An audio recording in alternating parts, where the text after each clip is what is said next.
Hello friends, स्वागत है आपका आंसर राइटिंग सेशन में। आज का हमारा टॉपिक है खिलजी और तुगलक वंश। इस टॉपिक से जो भी क्वेश्चन आए हैं एक बार हम उसे गो थ्रू करते हैं। सबसे पहले देखेंगे अलाउद्दीन खिलजी के बारे में। इसमें सबसे जो मेन प्रश्न पूछा जाता है अलाउद्दीन खिलजी के प्रशासनिक और आर्थिक सुधार से रिलेटेड। तो आइए इसे देखते हैं कैसे हम लोग हैंडल करेंगे। अलाउद्दीन खिलजी के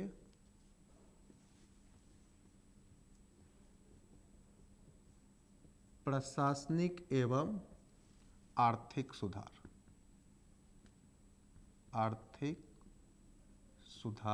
की चर्चा करें। इसमें हमें क्या क्या बात लिखना है, तो सबसे पहले क्वेश्चन को आपको समझना है। क्वेश्चन में कह रहा है प्रशासनिक सुधार और दूसरा बता रहा है आपको कि आर्थिक सुधार जो भी अलाउद्दीन खिलजी के द्वारा किया गया है वो कौन कौन से थे, और आपका काम यहाँ पर पूरा हो जाएगा। सबसे पहले हम लोग देख लेते हैं प्रशासनिक सुधार। तो प्रशासनिक सुधार ये आपको हेडिंग अपने आंसर में नहीं देना है, मैं आपको आप समझने के लिए बता रहा हूँ ताकि आप जो है इस बात को मेमोराइज कर सके। तो प्रशासनिक सुधार में सबसे पहले अलाउद्दीन खिलजी के द्वारा प्रयास किया गया कि अमीरों के ऊपर नियंत्रण। अब सवाल उठता है ये अमीर कौन होते हैं? तो शासन में जो उच्च अधिकारी होते थे उन्हें अमीर वर्ग कहा जाता था। दूसरी बात, इनके ऊपर नियंत्रण कैसे किया जाता था? तो इनके ऊपर नियंत्रण किया जाता था, एक गुप्तचर व्यवस्था इन्होंने लगाया था। गुप्तचर व्यवस्था, इसका मतलब ये हुआ जितने भी अमीर थे उनके पीछे एक गुप्तचर लगाया जाता था ताकि वो राज्य के विरुद्ध कोई भी काम नहीं कर सके। दूसरी बात आप देखोगे तो अलाउद्दीन खिलजी ने बहुत ही सख्त मना कर रखा था कि जो भी अमीर हैं वो शराब नहीं पी सकते हैं दरबार में।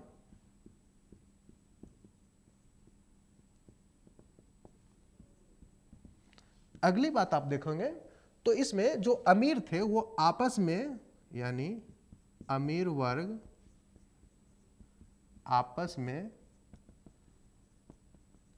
एक दूसरे के साथ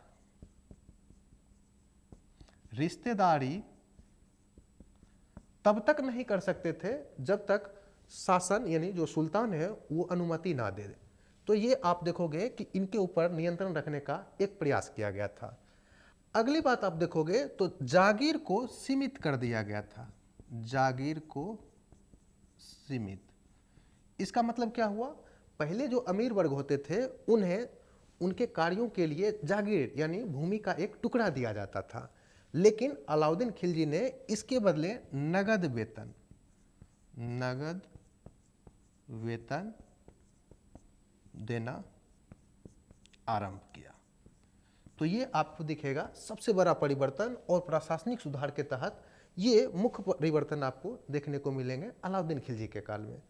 दूसरा, इसी में हम बात कर लेते हैं सेना में आखिर क्या परिवर्तन किया गया, क्योंकि प्रशासन का ही एक अंग होता है सेना। तो सेना में अगर हम बात करें तो जैसे कि मेन तो घुड़सवारी या फिर जो शिकार करने के लिए या फिर जो युद्ध में यूज किए जाते थे वो तो घोड़े था। तो उसमें घोड़े में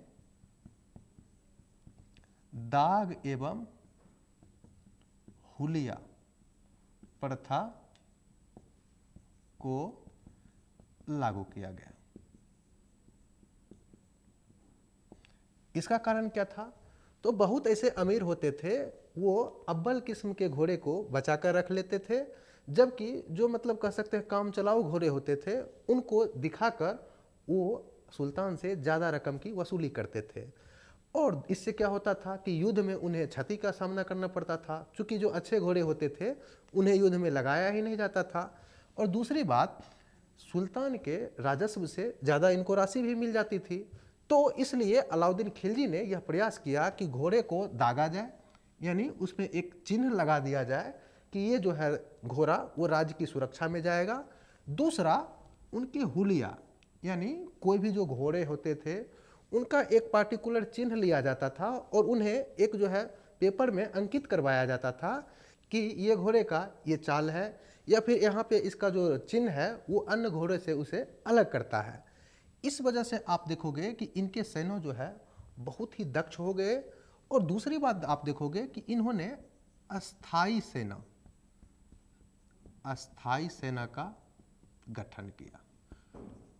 और इसके साथ अगर हम बात करें तो इन्होंने गैर मुसलमान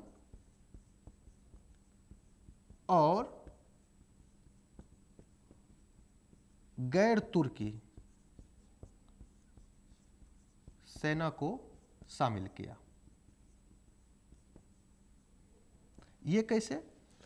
जैसे कि आप लोग को पता होना चाहिए कि भारत जब इस्लाम आए थे तो उसके पश्चात जो भारत में भी धर्मांतरण का काम हुआ तो उसमें बहुत सारे लोग मुसलमान बन गए थे, तो उन्हें भी अलाउद्दीन खिलजी के द्वारा अपने सेना में लिया गया। दूसरी बात, गुलाम वंश के समय से ही मंगोलों का हमला भारत पे शुरू हो गया था। जैसा कि एक हमने उदाहरण पढ़ा भी था कि इल्तुतमिश के समय में मंगबर्नी का पीछा करते हुए चंगेज खां भारत आ गया था। हालांकि इल्तुतमिश ने उस समय दिल्ली सल्तनत को बचा लिया था, लेकिन खिलजी काल में मंगोलों का आक्रमण बहुत ही ज़्यादा बढ़ गया था। लेकिन आपको पता होना चाहिए कि जलालुद्दीन जो खिलजी थे उन्होंने मंगोलों के साथ अच्छा व्यवहार किया। हालांकि उनको उन्होंने पराजित किया, लेकिन बाद में उन्होंने अपने क्षेत्र में बसने का अधिकार दे दिया था, बसने का अधिकार। और दिल्ली में एक जगह है जिसे मंगोलपुरी कहते हैं, अभी भी वर्तमान में आपको दिख जाएगा। यहाँ पे उन्होंने मंगोलों को बसाया था। तो इन मंगोलों को अलाउद्दीन खिलजी ने अपने सेना में लिया था। इसका कारण स्पष्ट है कि जो मंगोल होते थे वो सेना में बहुत ही दक्ष होते थे और इनके पास लड़ने का अच्छा खासा प्रशिक्षण होता था, जिस वजह से आप देखोगे कि अलाउद्दीन खिलजी के जितने भी अभियान हुए हैं उत्तर से लेकर दक्षिण तक ज़्यादातर में इन्होंने सफलता हासिल की है। तो ये आप बता सकते हो कि इन्होंने अपने सेना में इन्होंने इस प्रकार के बदलाव किए। तो ये आपका आता है प्रशासनिक सुधार के तहत। अब बात आती है कि आखिर इन्होंने आर्थिक सुधार में क्या क्या किया। तो आइए हम लोग देखते हैं आर्थिक सुधार में इनके द्वारा क्या किया गया। आर्थिक सुधार के तहत सबसे पहला आप देखोगे तो इनके द्वारा गंगा, यमुना और सतलज नदी के दोआब में कर वृद्धि की गई। यहां तक कि कहा जाता है कि इनके द्वारा 50% तक कर लिया जाता था, जो कि संपूर्ण सल्तनत काल में सर्वाधिक था। दूसरी तरफ इनके द्वारा नहरों का निर्माण किया गया, ताकि न केवल उनसे यानी किसानों से राजस्व की वसूली किया जाए, बल्कि वहाँ जो उत्पादन हो रहे हैं उन्हें भी बढ़ाया जा सके। तो ये आप देखोगे इनके द्वारा आर्थिक सुधार के तहत किया गया। दूसरी ओर इन्होंने राज्य की भूमि, जिसे खालिसा भूमि, राज्य की भूमि जिसे क्या कहते हैं, खालिसा भूमि, इसका विस्तार किया। इसका अर्थ ये हुआ जो अमीरों को, जैसा कि हमने पहले बताया, पहले जागीर के रूप में दिया जाता था मतलब उनका वेतन, तो उसे इन्होंने बदल के जब वेतन में देना शुरू किया तो इनके द्वारा जो छीना गया भूमि था उसे ही खालिसा भूमि यानी राज्य की भूमि में मिला लिया गया। तो ये पॉइंट आप ऐड कर सकते हो। एक और इसमें बात याद रखना है कि जो बिचौलिए होते थे, बिचौलिया, उनको समाप्त किया गया,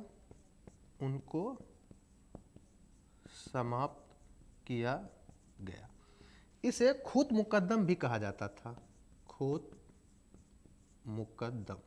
तो इन्हें इनके द्वारा समाप्त किया गया ताकि डायरेक्ट जो है राज्यों का हस्तक्षेप हो किसानों के साथ, न कि बिचौलिया हस्तक्षेप करे और बीच का रकम वो मार ले। तो ये है आपका आर्थिक सुधार। आर्थिक सुधार में एक पॉइंट और भी आप बता सकते हो कि इसी के तहत इन्होंने बाजार नियंत्रण प्रणाली लागू किया था। अब बात आती है ये बाजार नियंत्रण प्रणाली क्या है, तो उसे भी हम लोग यहाँ पर समझने का प्रयास करते हैं। आर्थिक सुधार के तहत सबसे पहला काम किया गया बाजार नियंत्रण। इसमें यह किया गया कि वस्तुओं का कीमत तय कर दिया गया पहले से, ताकि सेना को अतिरिक्त वो वेतन के रूप में ना देकर मार्केट को ही कंट्रोल कर ले। यानी पूरा प्रयास था इन्फ्लेशन को रोकने के लिए, ताकि इन्हें अपने खजाने से अधिक राशि खर्च न करना पड़े और वस्तुओं का कीमत भी नहीं बढ़ सके। इसके लिए इन्होंने 4 प्रकार के बाजार का निर्माण किया था। सबसे पहला जो बाजार था वो खाद्य पदार्थों का था, दूसरा देखोगे तो कपड़ों का था, तीसरा था घोड़े एवं दासों का, और चौथा जो बाजार था जिसे सामान्य मार्केट कहते थे। इसके तहत, सामान्य मार्केट के तहत जो दैनिक जीवन में उपयोग होने वाले वस्तु हैं उसे यूज किया जाता था। दैनिक जीवन में आप कह सकते हैं जो खाना के लिए हो गया, या फिर आपको छोटा मोटा जो है पहनने के लिए हो गया, पहनावा, इस टाइप के चीज़ इसके तहत रखे जाते थे। तो अब आपके मन में आ रहा होगा कि ये खाद्य पदार्थ किसके लिए, तो ये विशेष रूप से निर्माण किया गया था सेना के लिए। यहाँ हम बात कर रहे हैं सामान्य में ये सबके लिए लागू होता था, लेकिन ये जो खाद्य पदार्थ का जो अलग से मार्केट बनाया गया था ये सिर्फ सेनाओं के लिए था। इसमें आप देखोगे कि सब्सिडी का व्यवस्था था ताकि सेनाओं को बहुत ही कम राशि खर्चा करना पड़े और वो संतुष्ट भी रहे। इस बाजार को सहना ए मंडी नामक अधिकारी परीक्षण करते थे, और इस मार्केट को गल्ला ए मंडी भी कहा जाता था। दूसरा नाम आप कह सकते हो इसे अनाज का मार्केट था, तो इसे गल्ला ए मंडी भी कहा जाता था। अब बात आती है कपड़े का। तो कपड़े में अगर हम बात करें तो विशेष रूप से इसमें सेना के साथ साथ जो अमीर वर्ग होते थे उनके लिए विशेष प्रकार की व्यवस्था थी। जैसे कि जो महंगे कपड़े होते थे उनके लिए उन्होंने सब्सिडी की व्यवस्था कर रखा था, जिसे सराय ए अदल भी कहा जाता था। यानी कपड़ों के जो मार्केट होते थे उसे सराय ए अदल भी कहा जाता था। सबसे आश्चर्य आपको लगेगा कि जो घोड़े की नीलामी होती थी और दासों की जो नीलामी होती थी, दोनों को इक्वल वैल्यू रखा गया था। यानी आप कह सकते हैं कुल मिलाकर कि दासों का वैल्यू घोड़े के बराबर था। और इसके लिए हम आपको बता दें कि प्रत्येक जो बाजार था उसके लिए अलग से अधिकारी नियुक्त किए जाते थे। अधिकारी की नियुक्ति इन बाजारों को नियंत्रण करने के लिए। इसके अलावा हम अगर बात करें, इन बाजारों को देखरेख करने के लिए एक गुप्तचर लगाया जाता था ताकि जो दुकानदार हैं वो कालाबाजारी और जमाखोरी जैसी व्यवस्था को नहीं लागू करे, यानी वस्तुओं की कमी ना हो। इसके लिए उन्होंने एक गुप्तचर लगा रखा था ताकि बाजार पे कंट्रोल किया जा सके। और एक बात और इसमें ध्यान रखना है कि इन्होंने एक तालिका बना रखा था। तालिका बोले तो इसे रई भी कहा जाता था उस समय, यानी प्रत्येक वस्तुओं की एक सूची होती थी, आप इसे कह सकते हो सूची, और उसी के अनुसार सभी दुकानदारों को अपनी वस्तुओं को बेचना होता था। तो आप ये कुल मिलाकर ये कह सकते हैं कि अलाउद्दीन खिलजी के द्वारा प्रशासनिक और आर्थिक सुधार के तहत इन सभी उपायों को लागू किया गया था। और आपका प्रश्न जो है पूरा हो जाएगा। अब हम लोग देखते हैं अगला प्रश्न इसी से रिलेटेड क्या पूछा जा सकता है। तो एक प्रश्न इसमें बनता है कि इनमें सेना व्यवस्था में जो इनके द्वारा सुधार किया गया था वो थोड़ा इम्पोर्टेंट हो जाता है। देखिए, इसमें हमने आपको सेना के बारे में बहुत बात बताया ही, बस उसमें आपको करना यह होगा कि उसी पॉइंट को आपको अलग अलग एलोबरेट कर देना है। जैसे कि आपको एक क्वेश्चन के माध्यम से समझाते हैं। अलाउद्दीन खिलजी के सैन्य सुधार तथा मंगोलों से सुरक्षा पर प्रकाश डालें। सबसे पहले इसमें बात करेंगे सैन्य सुधार। सैन्य सुधार में जो सबसे ज़्यादा जरूरी पॉइंट है, इन्होंने एक अस्थाई सेना का गठन किया था। हालांकि ये सब पॉइंट हम लोग चर्चा कर चुके हैं, सिर्फ आपको यहाँ पे रिमेंबर करवा रहे हैं। अस्थाई सेना। दूसरी बात हमने जो चर्चा किया, दाग एवं हुलिया प्रथा। दाग एवं हुलिया प्रथा। अगला बात आप बता सकते हैं सेना का नियंत्रण मतलब कह सकते हैं पूरी तरह से सुल्तान के हाथों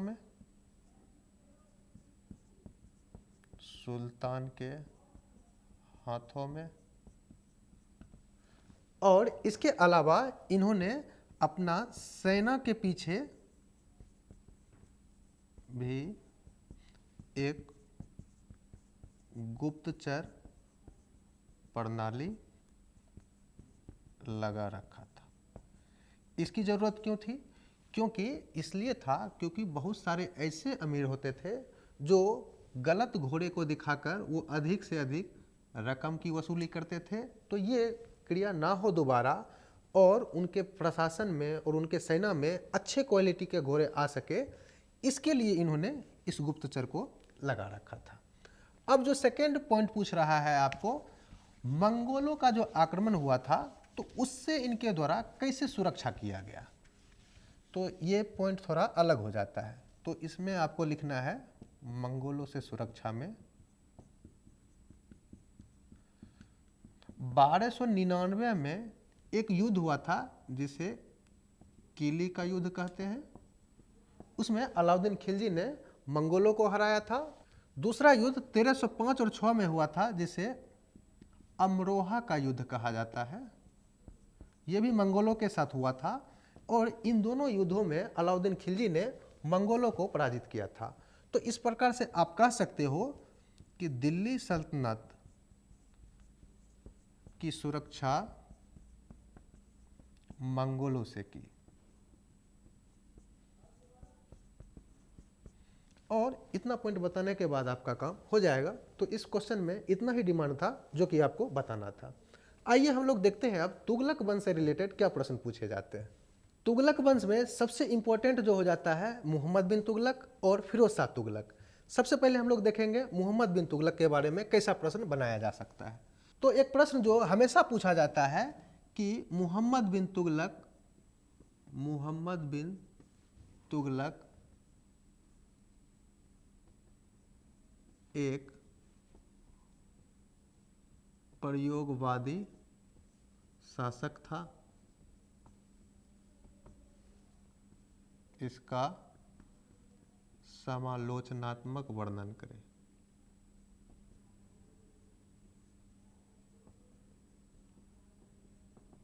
ऐसा इसलिए कहा जाता है क्योंकि मोहम्मद बिन तुगलक के द्वारा अपने प्रशासन के दौरान बहुत सारे प्रयोग किए गए, लेकिन किसी कारणवश वो सफल नहीं रहा। इसलिए इतिहासकार ऐसा तंज करते हैं कि मोहम्मद बिन तुगलक एक प्रयोगवादी शासक था। जैसे कि इन्होंने मतलब जो 5 फेमस जो है प्रयोग किया जो कि इनका असफल रहा है एक तरह से।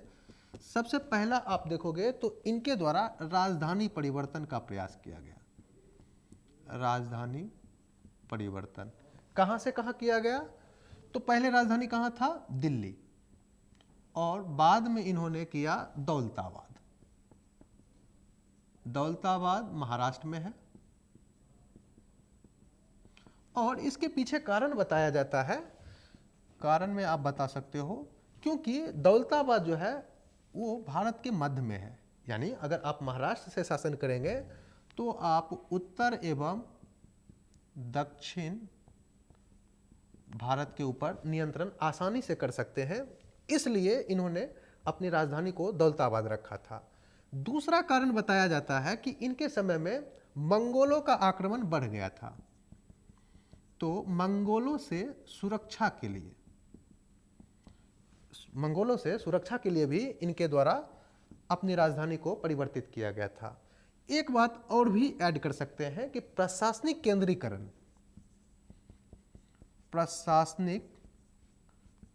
केंद्रीकरण हो, इसके लिए भी इन्होंने अपनी राजधानी को परिवर्तन किया था। क्योंकि आप अगर दिल्ली से शासन करोगे तो उत्तर भारत पे तो नियंत्रण आप आसानी से रख लोगे, लेकिन इनका जो राज्य था वो दक्षिण तक चला गया था, तो वहां से नियंत्रण करना थोड़ा मुश्किल हो रहा था। इसलिए इन्होंने अपनी राजधानी को बदला था। लेकिन इसका परिणाम क्या हुआ? तो परिणाम यह हुआ कि इनका यह योजना विफल हो जाता है, क्योंकि इस राजधानी परिवर्तन के दौरान बहुत सारे लोग नाराज होते हैं, बहुत सारे की रास्ता में ही मृत्यु हो जाती है। और इस वजह से बहुत कह सकते हैं कि जान माल की क्षति होती है। इस वजह से मोहम्मद बिन तुगलक थोड़ा आप कह सकते हो अनपॉपुलर हो जाते हैं। यहाँ तक कि इस समय के इतिहासकार जिनका नाम एल्फिस्टन बताया जाता है, वो मोहम्मद बिन तुगलक को पागल सुल्तान तक भी घोषित करते हैं। हालांकि ये बाद की घटना है, उनके समय में नहीं कहा गया था, लेकिन ऐसा वक्तव्य उनके द्वारा दिया जाता है। अब हम लोग देखते हैं कि इनके द्वारा दूसरा क्या प्रयोग किया गया था। तो दूसरा जो इनका प्रयोग था वो था सांकेतिक मुद्रा का प्रचलन। सांकेतिक मुद्रा, इसके तहत इन्होंने यह किया था कि उस समय चांदी का मूल्य बहुत ही बढ़ गया था और ये आप कह सकते हो कि एक प्रकार का कीमती धातु होता था और उसी का प्रयोग मुद्रा को संचालित करने में किया जाता था। तो इनको लगा ये कि हम क्यों इस प्रकार के मुद्रा का प्रयोग करें, हम कोई ऐसा सस्ती मुद्रा बनाए ताकि हमारा जो है खर्च कम हो सके। इसलिए इन्होंने तांबे का सिक्का बनाया। लेकिन दिक्कत यह हुआ कि जो आम जनता जो थे, इसका डिजाइन इतना इजी था कि उन्होंने अपने घरों में इस मुद्रा का बनाना यानी मुद्रा निर्माण कार्य शुरू कर दिया। तो परिणाम क्या हुआ? परिणाम यह हुआ कि मार्केट में जितना वस्तु नहीं था उतना मुद्रा आ गया और यह योजना भी आप कह सकते हो कि विफल हो गया। मतलब यह हुआ था कि मुद्रास्फीति बहुत ज़्यादा हो गया था। लोग जब अपने घर में ही मुद्रा को छापने लगेंगे तो आखिर वस्तु तो लिमिट है, तो इस वजह से आप देखोगे कि इनका ये योजना भी विफल हो जाता है। तीसरा इनका जो योजना था वो है दोआब में कर वृद्धि। सबसे पहले तो दोआब क्या होता है? तो दो नदियों के बीच की जो उपजाऊ भूमि होती है उसे हम दोआब कहते हैं। इसके तहत इन्होंने मोहम्मद बिन तुगलक ने कुछ ऋण भी उपलब्ध करवाया था किसानों को, ताकि वो अपनी जो है एग्रीकल्चर में लगाएं और फसलों को अच्छे से उत्पादन करें ताकि उन्हें भी फायदा हो और राज्य को भी अधिक मात्रा में राजस्व मिल सके। लेकिन हुआ ये कि उसी वर्ष अकाल पड़ गया, जिस वजह से पूरा फसल खराब हो गया और इन्होंने चूंकि वो ऋण दे रखा था इसलिए इन्होंने अधिक से अधिक टैक्स भी वसूलना चाहा। परिणाम यह हुआ कि किसानों ने विद्रोह कर दिया, क्योंकि जब उनको फसल ही नहीं हुआ, अकाल की स्थिति में वो कैसे अपना राजस्व चुका सकते थे। तो इस वजह से आप देखोगे कि इनके द्वारा जो ऋण दिया गया था वो भी डूब गया और किसानों के द्वारा विद्रोह भी किया गया। तो कुल मिलाकर आप कह सकते हैं कि इनका जो तीसरा योजना था वो भी विफल हो गया। आइए अब हम लोग बात करते हैं इनके चौथी योजना की।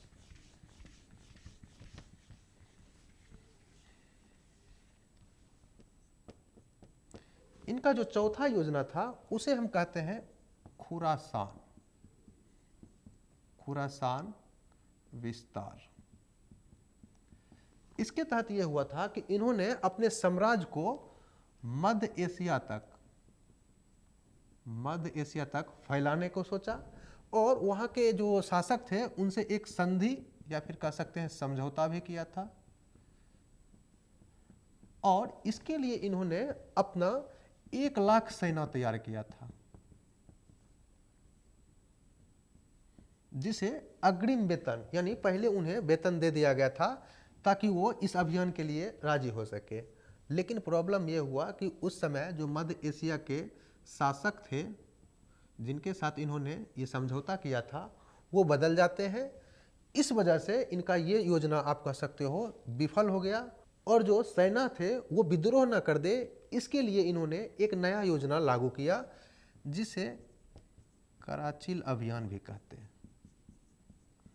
कराचिल अभियान कहते हैं। कराचिल जो है अभियान आप कह सकते हो कुमायूं और गढ़वाल का जो क्षेत्र है वहाँ पड़ता है।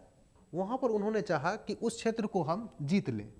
कारण यह था कि इन्होंने पहले ही सेना को तो तैयार कर रखा था, ट्रेनिंग दे रखा था, पैसा खर्च कर रखा था, तो खुरासान नहीं सही तो कराचिल को ही हम जीत ले। लेकिन यहाँ का वातावरण का नॉलेज नहीं था इनको,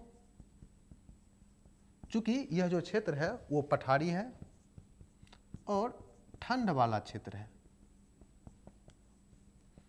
इन सभी कारणों से इनके जितने भी सैनिक अभियान में लगे थे लगभग सारे के सारे मारे गए। तो कुल मिलाकर आप कह सकते हैं कि इन्होंने जितने भी योजना बनाए सभी विफल हो गया। इसलिए इन्हें बहुत सारे इतिहासकार आलोचना भी करते हैं। लेकिन हम आपको एक भी बात बता दें कि पूरे सल्तनत काल में सबसे पढ़ा लिखा सुल्तान मोहम्मद बिन तुगलक को ही माना जाता है। हालांकि इनके द्वारा जो भी योजनाएं असफल हुई है इसके पीछे कुछ और भी कारण हो सकते हैं, क्योंकि इन्होंने सोचा तो अच्छा है लेकिन इसके क्रियान्वयन में कुछ कमियां रह गई और इसके साथ ही जो अधिकारी थे उन्होंने भ्रष्टाचार किया, जिस वजह से इनके सारे के सारे योजना विफल हो गए। तो अगर ऐसा क्वेश्चन आपको पूछा जाता है तो आप आराम से इस प्रकार से हल कर सकते हैं। एक क्वेश्चन पूछा जाता है फिरोज शाह तुगलक के ऊपर, क्योंकि आप देखोगे कि फिरोज शाह तुगलक ने बहुत सारे जन कल्याणकारी कार्य किए हैं। तो आइए हम उसे भी एक बार देखते हैं। फिरोज शाह तुगलक से जो प्रश्न आता है, फिरोज शाह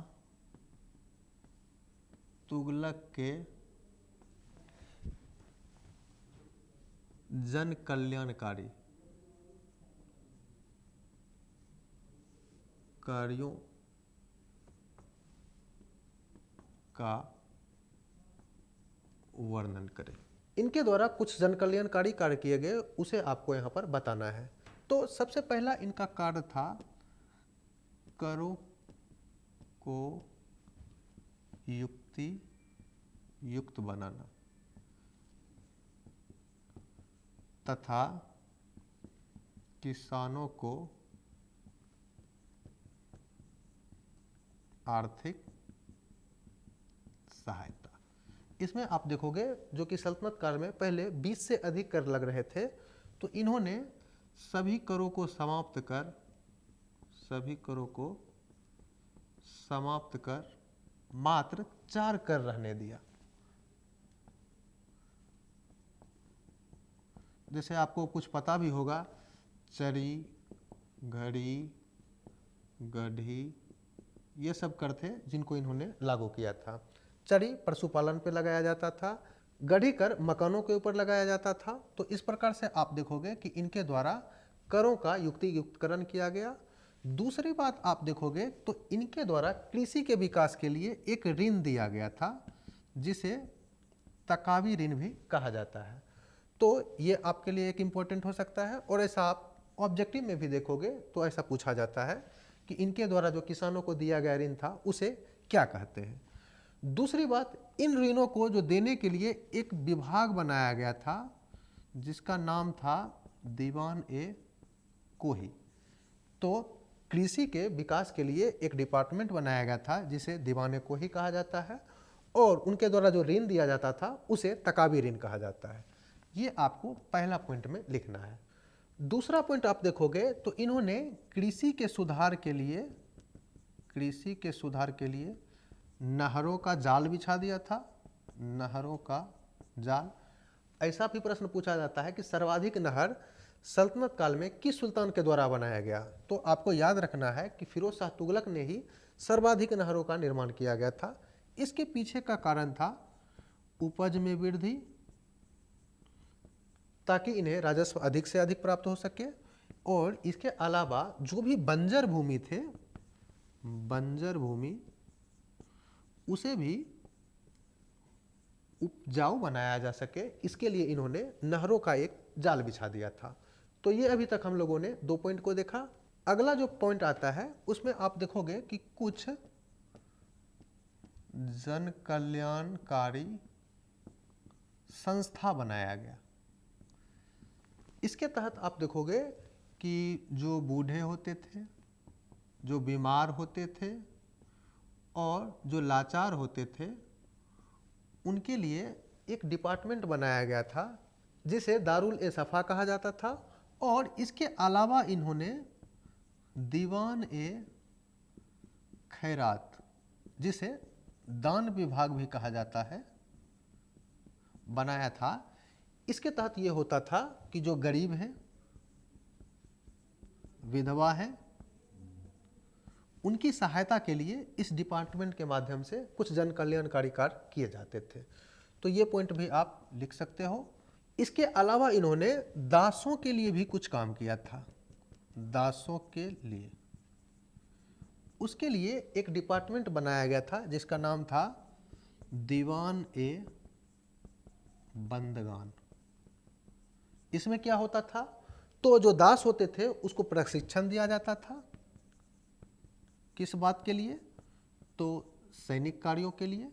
और जो प्रशिक्षण में अच्छा करते थे उन्हें ये अपने सेना में भी लेते थे। साथ ही साथ उनको सहायता राशि दिया जाता था ताकि वो कुछ अपना अलग से व्यवसाय कर सके और इस दासत्व से मुक्ति पा सके। तो आप देख सकते हो कि इनके द्वारा ये सब कार्य किए जा रहे थे।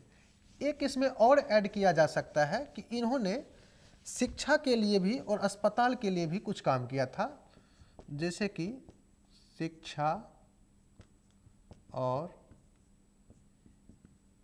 अस्पताल के लिए। अस्पताल के लिए खास करके अगर हम बात करें तो दीवान ए सफ़ा एक डिपार्टमेंट बनाया गया था। इसके तहत राज्य में फ्री ऑफ कॉस्ट इलाज किया जाता था। किनका इलाज किया जाता था, तो जो विकलांग होते थे, जो गरीब होते थे, जो लाचार होते थे, उसे राज्य फ्री में जो है अपनी सहायता देती थी। तो इस प्रकार से आप देख सकते हो कि फिरोज शाह तुगलक के द्वारा इन सभी कार्यों को किया गया। इसके पीछे का कारण यह था कि मोहम्मद बिन तुगलक के द्वारा इतना प्रयोग किया गया था कि वहाँ के जनता बहुत ही ज़्यादा नाराज़ थे।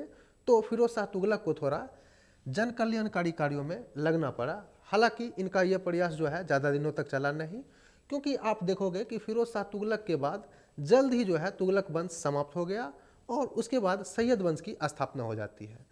तो सैयद वंश से रिलेटेड वैसा कुछ प्रश्न बनता नहीं है, क्योंकि उसमें कोई ऐसे शासक हुए ही नहीं। एक जो है मात्र महान शासक हुए हैं जिसे सिकंदर लोदी कहते हैं।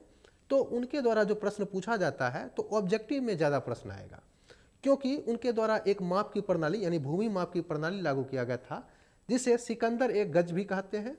तो उससे रिलेटेड प्रश्न पूछे जाते हैं। बाकी सल्तनत काल में जो एक टॉपिक बन जाता है लोदी वंश, उसे हम लोग मुगल वंश के साथ मिलाकर पढ़ेंगे। चूँकि पानीपत युद्ध के बाद आप जानते हैं कि भारत में मुगलों का शासन स्थापित हो जाता है। तो अगले क्लास में हम लोग मिलते हैं और उसमें हम बात करेंगे कि कैसे पानीपत का युद्ध किनके किनके बीच होता है और उसके पश्चात कैसे मुगल भारत में स्थापित हो जाते हैं। तो आज के लिए हम लोग यहीं पे क्लास को रोकते हैं। मिलते हैं हम लोग अगले क्लास में। तब तक के लिए धन्यवाद।